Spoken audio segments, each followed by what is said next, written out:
Doon na naniwala ang Chinese na sa panaginip ni mama ko, kasi nung pagpunta niya doon sa restaurant ay tawag nito, lumapit siya agad doon sa counter. At tinanong niya yung sabi daw ng tindera, oo, lumapit siya agad dyan. Ang mangga, ang inano niya. Kaya yun, hindi, yung Chinese na yun, napakabait, hindi ibininta, binigay sa mama ko. Kaya daw, noong binigay daw ni mama, yung binigay ng Chinese yung mangga sa kay mama ko, talagang sobrang nagpapasalamat siya. Yun lang na daw ang kinain niya. Kaya 2 beses na naginip si mama habang binubuntis niya ako. Tapos yung pangatlong gusto niya, natawa ako sa kwento ng Mama Esperanza ko. Ay naku ma, I love you ma.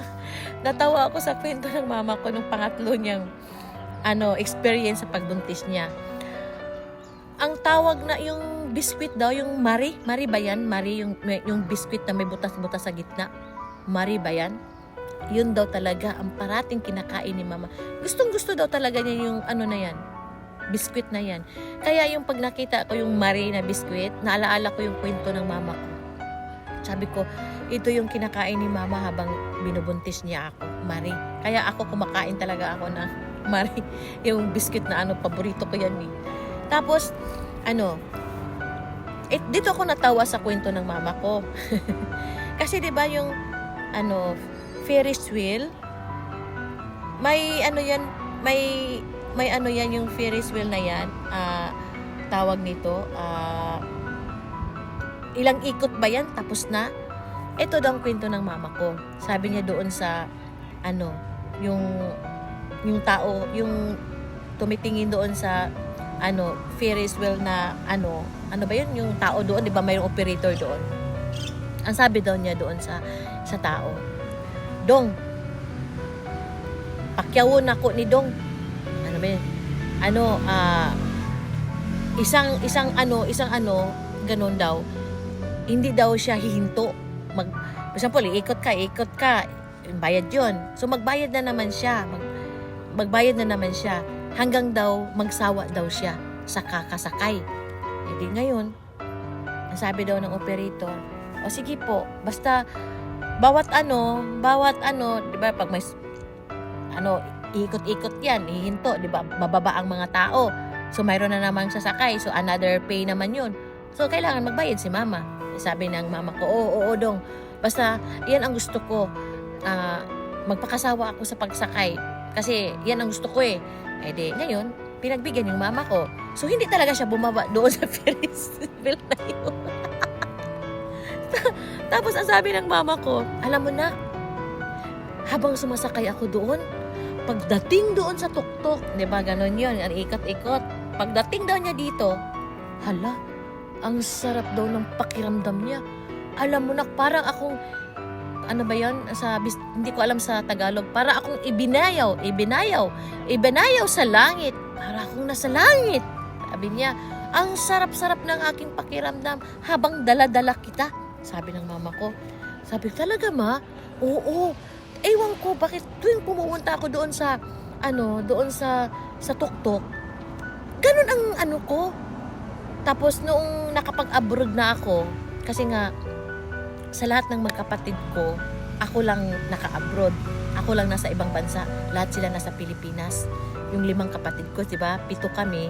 So isa wala na. So 6 na lang kami buhay. So 5 kapatid ko, hindi talaga sila nag-abroad, na sa Pilipinas lang. Ako lang talaga ang nag-abroad. Kaya nung nakapag-abroad ako, sabi ng papa at mama ko at lalo na yung mga kapatid ko. Pero sabi talaga ng mama at papa ko, sabi niya, alam mo na, ngayon ko lang naisip, sabi ko kay papa at kay mama, ano yung pa ma? Natandaan mo ba yung kwento ko sa'yo na habang binubuntis kita, na ako sumasakay ng Ferris wheel, ganun. Tapos pag pupunta daw ako doon nandun na ako sa tuktok, para akong binabayaw, sabi ng mama ko. Kaya pala, kasi ikaw, sasakay ka ng eroplano. So ibig sabihin, di ba mataas yung eroplano? Ikaw pala, sa lahat ng mga anak, Tapos, kaya sabi ni mama at ni papa sa akin, kaya pala nak na ano, tawag nito, gustong-gusto niya ang Ferris wheel dati nung binuntis niya ako. Kasi nga daw, sa lahat ng anak niya, ako lang daw ang nag-abroad. Ganun. Siguro ang ibig sabihin, sabi ng mama ko. Sabi ko rin, ay, oo nga no pa, ma. Kasi nga, di ba, tawag nito, lahat ng mga kapatid ko, hindi nag-abroad, ako lang. Oo nga no, sabi ko sa kanila. So, diyan ko na po tatapusin ang kwento ng aking buhay bago po ako nabuo. So, kayo, mga kapatid, anong masasabi nyo sa kwento ko? Totoo ba o hindi? Naniwala ka ba o hindi? Kasi, para sa akin, hindi naman siguro magsisinungaling ang aking mga magulang. Hindi naman siguro gagawa sila ng kwento para lang dyan. Para sa akin, totoo po yun. Pero, yung panaginip na yun, 2 panaginip, talagang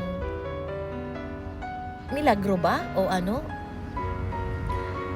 Para sa akin, parang napaka-imposible talaga. Pero, yan ang kwento ko ng aking buhay.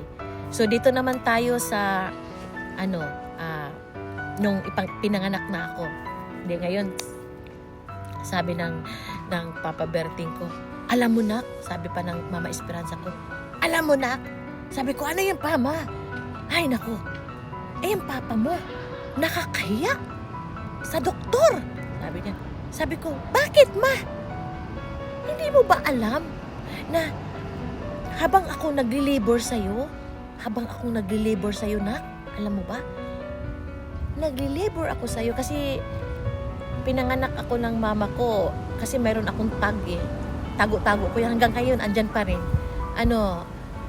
April 28, 8 o'clock evening, 1977.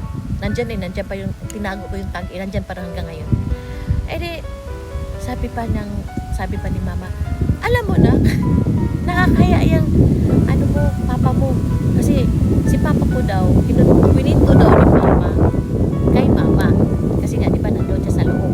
So, nung paglabas daw ng doktor, kasi nga, nung hindi pa ang ultrasound, so hindi alam kung babae lalaki.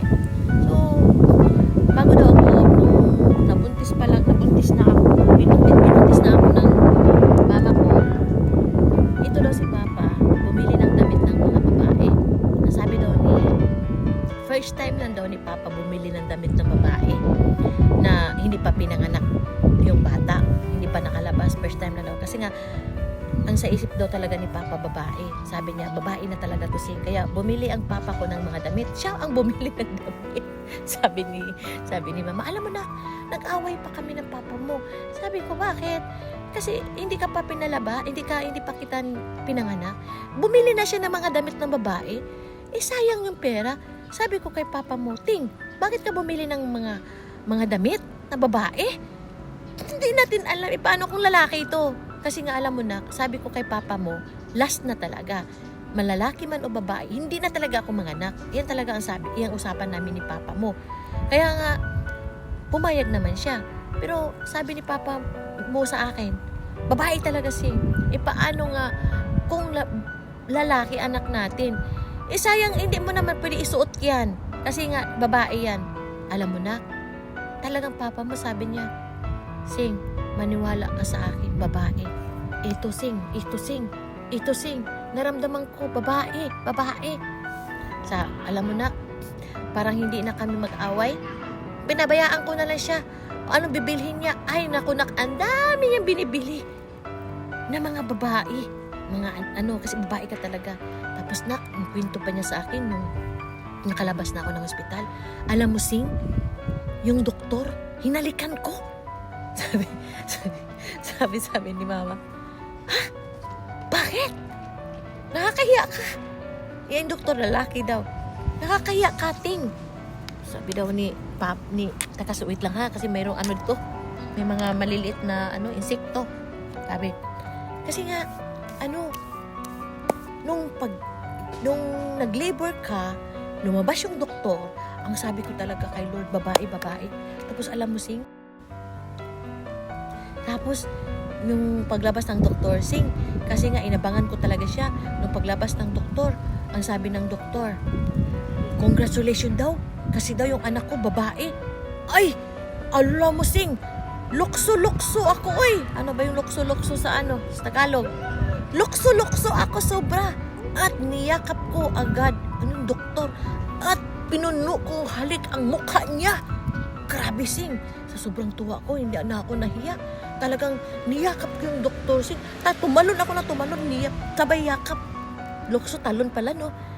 Tumalon ako ng tumalon, tapos sabay yakap ng doktor. Tapos sinalaki ko talaga hinawakan ko talaga yung pisngi ng doktor, Ginanong ko talaga, tapos hinalikan ko talaga, salamat dok, thank you Lord.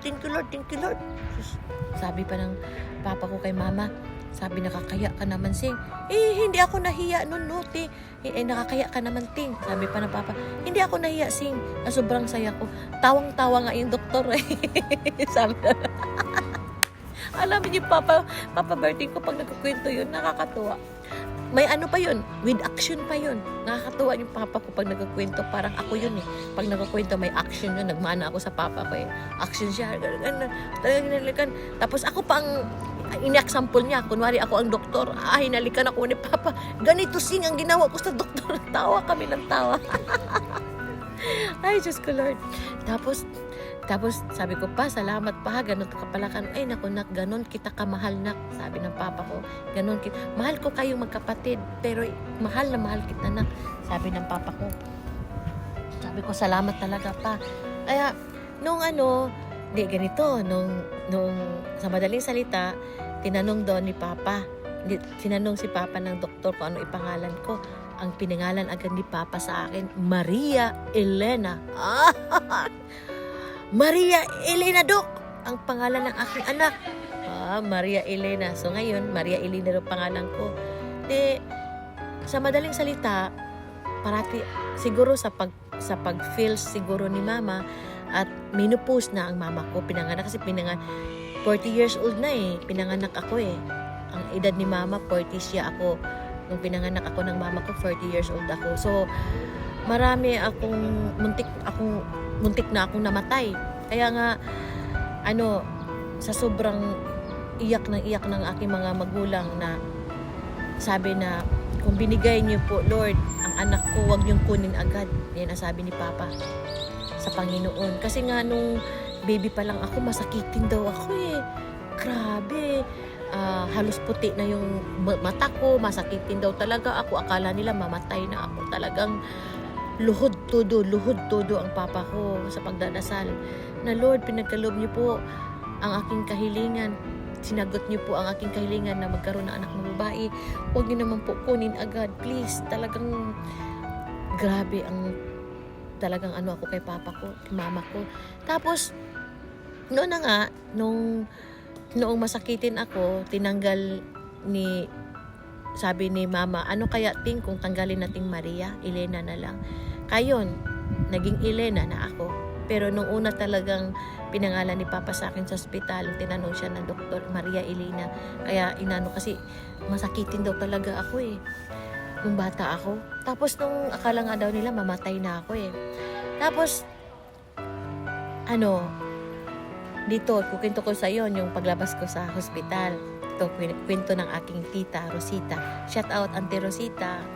Bunsong kapatid ng aking Mama Esperanza.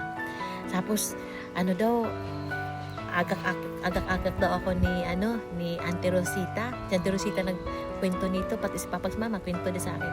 Alam mo nak, nung nilabas ka namin sa ospital, talagang alagang-alaga ka na, naku, pwede lang hindi madapugan ng alikabok. Talagang balot na balot ka. Tapos, muntik pa daw ako nauntog kasi nag-tricycle daw sila. Muntik daw ako nauntog sa tricycle. Diyos ko, muntik daw nauntog daw ang ulo ko. Ay, naku, daw si Papa, ingatan niyo ang anak ko. Huwag malungkot. Daw ako ni Auntie Rosita, daw niya ako, hawak-hawak daw ako ni Auntie Rosita. So ngayon, ang tanong daw ni Auntie Rosita kay Mama Esperanza, may nickname na ba ito, si baby? Sabi pa ni Mama, wala pa day. Gusto mo ikaw ang magbigay ng palayaw? Di sabi daw ni Auntie Rosita, ay salamat ma, ang palayaw nito Baby Rose. Ang sabi daw ni ni Mama Iko, sabi daw ng Teresita, sige ma, ang gusto kong okay lang, ang ipapalayaw ko sa batang ito, Baby Rose, kasi Rosita ako, so Rose, so baby naman siya, kasi baby natin siya. So yung baby, dagdagan na lang natin ng Rose, Rosita. So kaya, sabi pa daw ni Mama Esperanza, o sige day, tawag natin sa kanya Baby Rose. Kaya, binansagan ako ng Baby Rose, palayaw ko. Kaya naging Baby Rose ako. Tapos yun na nga, sa madaling salita, yun na, nabuo na ako. Ayan na, nabuo na ako. So, sa madaling salita, sa awa ng Panginoon, maraming pagsubok na dumating sa buhay ko nung maliit pa daw ako, na hindi pa ako nag 1 year old, marami akong sakit, at muntik na nga ako namatay. Kaya, yun, tawag nito,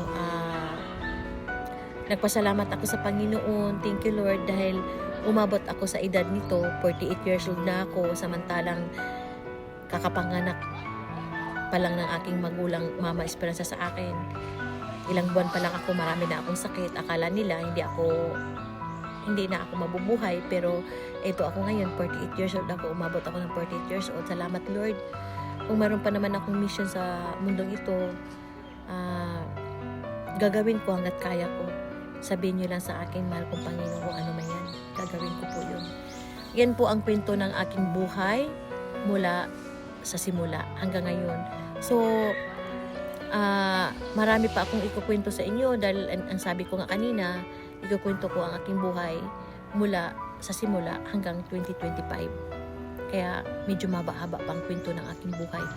So, mahaba na tong video na to. Tsaka na lang ako gagawa ng video muli. Ay ikukwento ko pala sa inyo kung naging part ng buhay ang aking nanay Flor de Lisa Santos. Nanay, shout out po sa iyo. I love you, Nay. Salamat sa pagkupkup mo sa akin. Kaya ako nasabi kupkup, ano ba yung Tagalog sa lutas? Si Nanay, kumbaga sa sa Bisaya, naahat ang paglutas sa akin. Hindi ko alam sa Tagalog ang lutas, sorry. Kasi nga, binigay nga, yun nga ang sabi ko kanina, na dininig ni Lord ang panalangin ng aking Papa Berting na magkaroon ng anak na babae. Pero nung dumating ako, ang laki ng pagsubok na dumating sa buhay namin. Kasi nga, ang akala ng mama ko, yung papa ko ay mamatay na siya. Kasi nga, dumating na nga ako. Binigyan ang Papa Berting ko na ang laki ng pagsubok na binigay ni Lord sa kanya. Alam niyo po mga kapatid, tama ang sabi na hindi tayo bibigyan ng pagsubok ni Lord kung hindi natin kaya. Kaya kung sino mo yung mga kapwa ko na malalaking mga pagsubok na dumating sa buhay nyo ngayon, ang masasabi ko lang po, ipapasa Diyos niyan. Dahil hindi tayo bibigyan ni Lord, hindi natin kaya. Kaya kung ano man ang pinagdaanan nyo ngayon sa isa't isa, ipapasa Diyos niyo yan. Huwag yung susuluhin yan, hindi nyo kaya yan. Si Lord na ang magdesisyon yan para sa atin. Yun lang maipayo ko sa inyo. Dahil yun nga, dumating nga ako sa buhay, di ba, ang saya ng pamilya namin.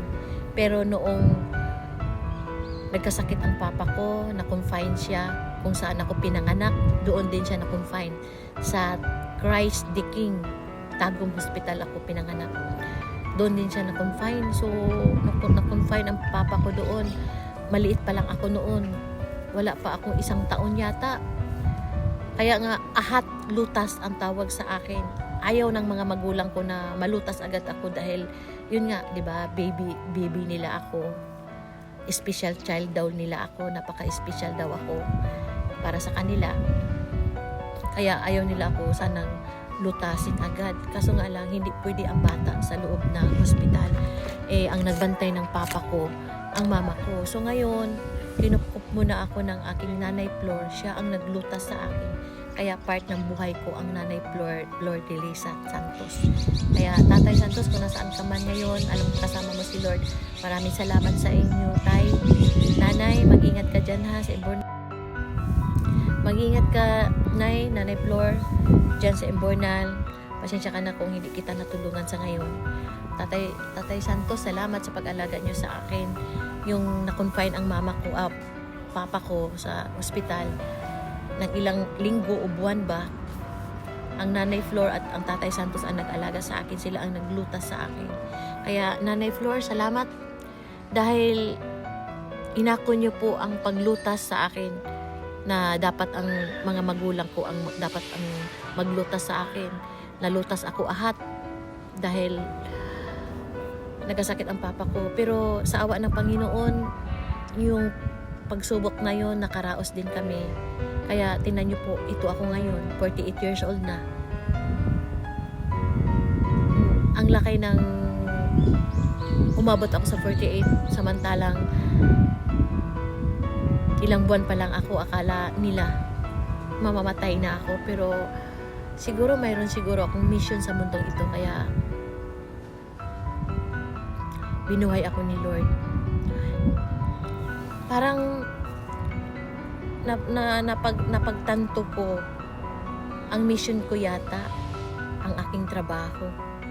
Ito yata ang mission ko, na kaya din ako binigyan ng pangalawang pagkakataon ng ating Panginoon. Binuhay niya ako dahil ito nga, mission ko ang aking trabaho, isang caregiver na makatulong sa mga taong hindi na nakagalaw. Ito yata ang mission ko eh. Marami pa akong ikukwento ng aking buhay mula sa umpisa hanggang 2025. So mahaba-haba pa ang video na gagawin ko, pero sa ngayon hanggang dito na lang muna ang aking video. At ako ay gusto ko nang umuwi dahil wala na akong inumin, ubos na, at gusto kong mag-CR at mahaba na rin yung 3 o'clock na, 3 o'clock PM na, ilang oras na ako dito. So dito ko muna tapusin ang aking kwento ng aking buhay sa ngayon, at gagawa pa ako ng video hanggang magkukwento ako ng aking buhay sa inyo hanggang 2025. Basta sa ngayon, binigyan ako ng pagsubok ni Lord, pero nakayanan ko. Basta ito lang po ang ma-advise ko po sa inyo, na kung ano mga pagsubok, huwag po kayong sumuko. Dahil ako, marami ng mga pagsubok dumating sa aking buhay.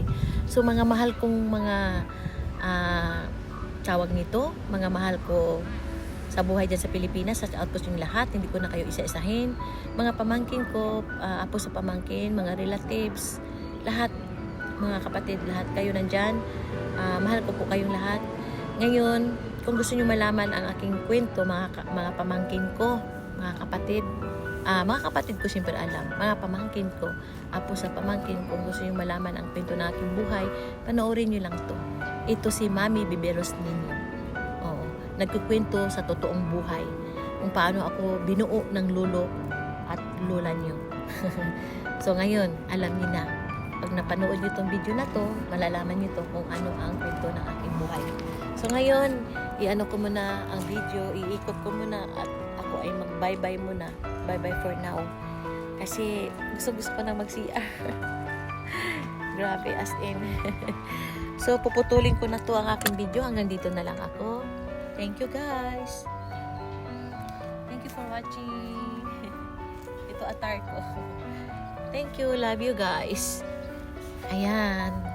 So, uwi muna ako at magla-lunch kasi wala pa akong lunch. Wala pa akong tanghalian. 3 o'clock na. May ano doon, may orasan doon. Magti-3 na. Pakita ko sa inyo oras, ha. Yan po. May mga bata doon, mga high school yata yan sila. Nag-slide. Yan, nag-slide sila, Alam niyo po, paborito ko itong lugar na to kasi nakakapag-relax. Ang ganda ng mga ang ganda. Malapit ang bahay ko dito. Pag binisikleta mo, wala pang 1 minute. Ayan, gusto